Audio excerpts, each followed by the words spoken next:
大家好，我是妙招姐。塑料瓶的妙用，之前妙招姐有跟大家分享过很多。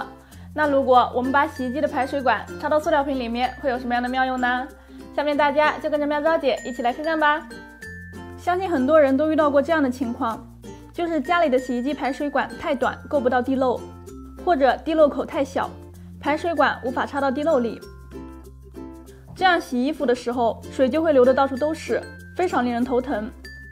那么接下来，妙招姐就要用一个塑料瓶，轻松完美的解决这个问题。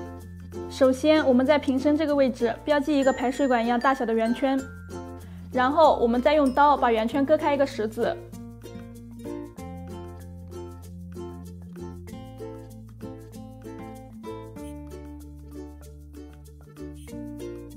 割好后就是这个样子。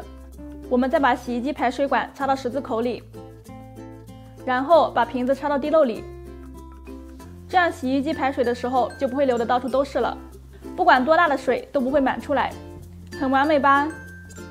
怎么样？今天这个塑料瓶变肥为宝的小妙招很不错吧？那么赶快把这个妙招分享给你的家人和朋友，这样可以帮助更多的人。如果你想看更多实用有趣的小妙招，就请关注妙招姐吧。